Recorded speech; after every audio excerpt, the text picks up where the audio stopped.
a couple of other beefs to pick with the Flash movie, which, first of all, I got to talk about the CGI tear in this shot. Before it's absolutely, I can't prove this. I can't prove it. But I look at this picture right here, the screenshot from the movie, and this is giving CGI tear. It is. I'm sorry.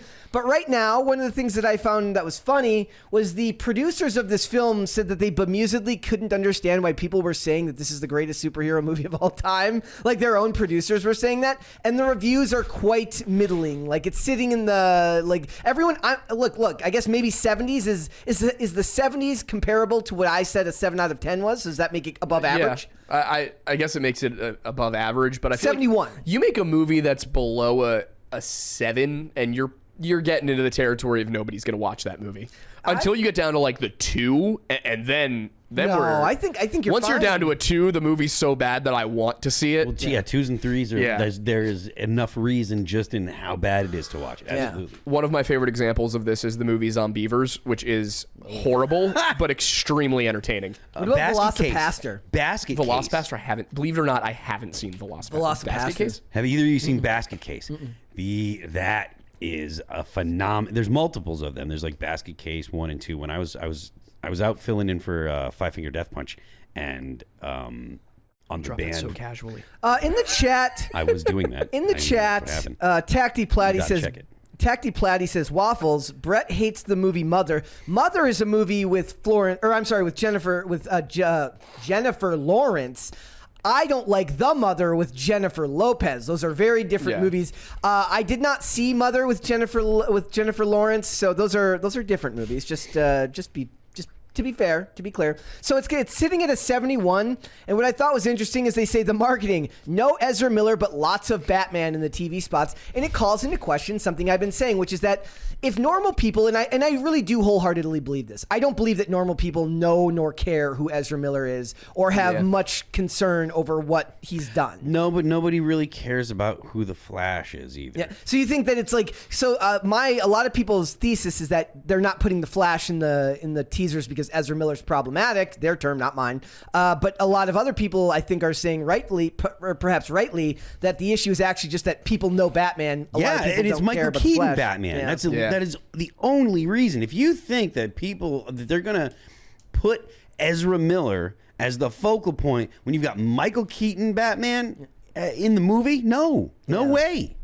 But they're also probably looking at like the demographics of who's actually going to see movies still and going, the people who like remember Michael Keaton as Batman can afford movie tickets can afford movie tickets are more likely to actually go to a theater, whereas younger people, younger millennials, Gen Z, they're going to wait for it to come out on a streaming service. Remember, Michael Keaton Batman came out in 1989. Yes. I was like 14 years old. Yeah. I was in middle school still. It's to get your generation back. Yeah, it's to get people that are, Gen X, really, to go to the shows. Because I think Gen X has really kind of sworn off a lot of the movies after Endgame. Like Gen X, because Gen X is definitely the generation that has had it with wokeness, right? We're not super loud and boisterous about it. What year does Gen X technically start? Starts in like 1970 and ends until like 85. So I'm like off by a year. I was born in 86. You're just barely a millennial. This is the problem, though, is that you're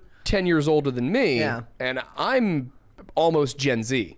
Yeah. Like I'm on that edge. So the whole generation gap here is really weird. And you could ask 10 people and get a different year every time about what they say it's generation more starts. It's more clear with the baby boomers and with Gen X than it is. I'm sorry. Yeah, with baby boomers and Gen X than it is with Gen Z and millennials and Gen Z and stuff. Yeah, that whole the year 2000 is so murky. It was baby boomers started in 45, and so it's 45 to 65, and then some people say 65 to 85 is Gen X.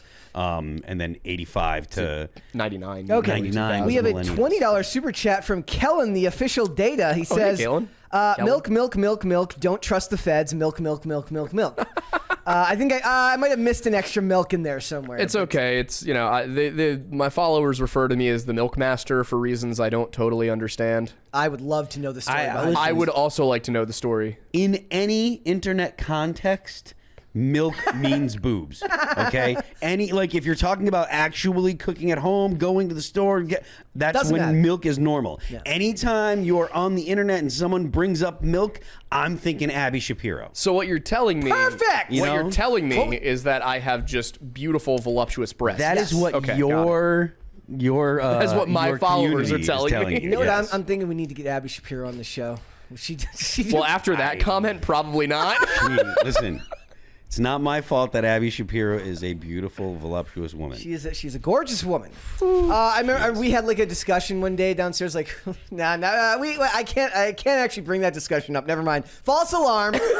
Which discussion? I know. I can't bring that one up. It's not fair. Did you sign an NDA? Yes. Let's go with that. So it says, I want to talk a little bit about this last part here. So it says Warner Brothers executives left bemused by claims that it's the greatest superhero movie ever made. So when your own executives are like, huh?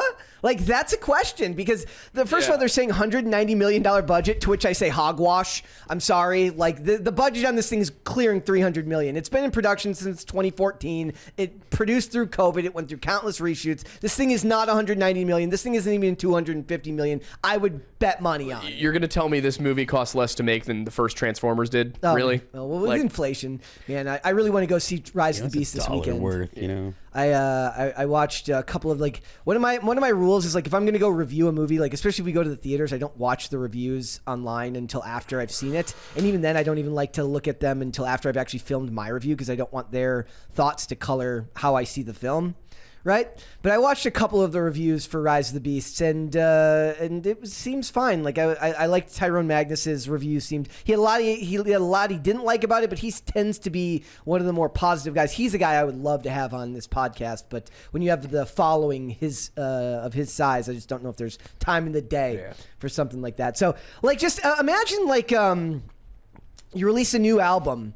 And you're like, and people are like, this is the best album ever. And then you were like, and then you bemusedly said, like, what? It is? Like, that's the type of energy they're giving here. You would never want that to come out. Like, even if that was true, like, even if you were, even if like you were with a label and they actually thought that, the last thing you want is for them to promote, to actually put that out there and have that leak. That's horrible press for you, right?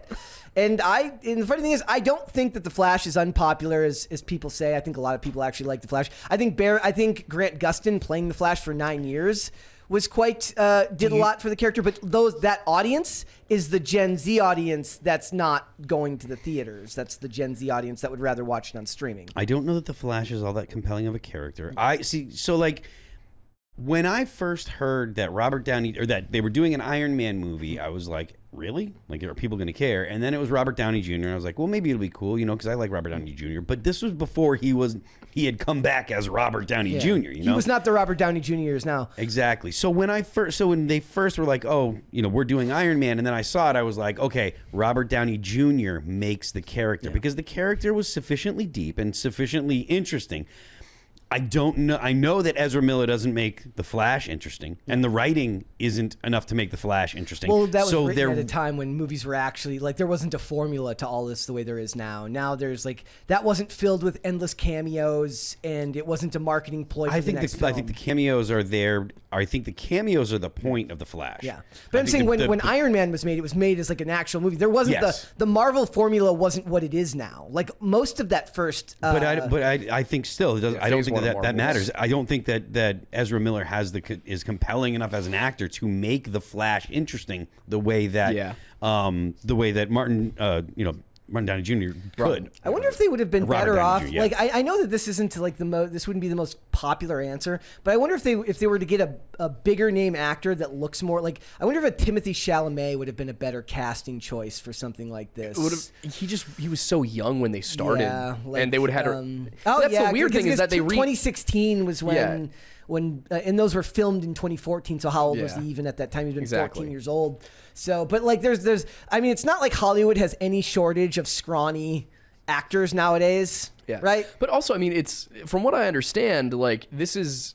Didn't the Snyderverse get kind of like killed? Yeah. It's, so I mean, there's a new video every other day saying it's dead. Oh, but it's not really. Yeah, but like it is. But they were like, we're getting rid of Gal Gadot and Henry Cavill, and you know who we're keeping? Getting rid of. You know who we're going to keep? The guy or the what is Ezra identifying as? They, them. He's non-binary. They're non-binary. We're gonna pick the individual who is probably the most controversial figure in Hollywood right now. We're gonna keep that one. Well, I mean, at least the most annoying. I'm more. They could have cast Timothy Chalamet. Is my point though. Like, I'm more annoyed with the Batman movie they took from us, meaning the Ben Affleck Batman movie that he was supposed to write, that was supposed to be Escape from Arkham with Deathstroke. I want to see. I like Bad Affleck. Yeah, I like Bad Affleck. And we don't have Dane here to rain on our parade, so we can be. This can be a pro Affleck propaganda podcast all day. Dane can go back to the island. Exactly. And now he just looks so unhappy. So like, hopefully he had fun on his cameo in the Flash. Yeah. So all right, Bad Affleck. I am pro Bad Affleck. That's why me and Phil are buds, because we're both pro Batfleck. Thanks for watching. Listen to full episodes of Pop Culture Crisis on Spotify. Keep up with us on social media and make sure you subscribe and ring that bell so you never miss the show. Bye, guys.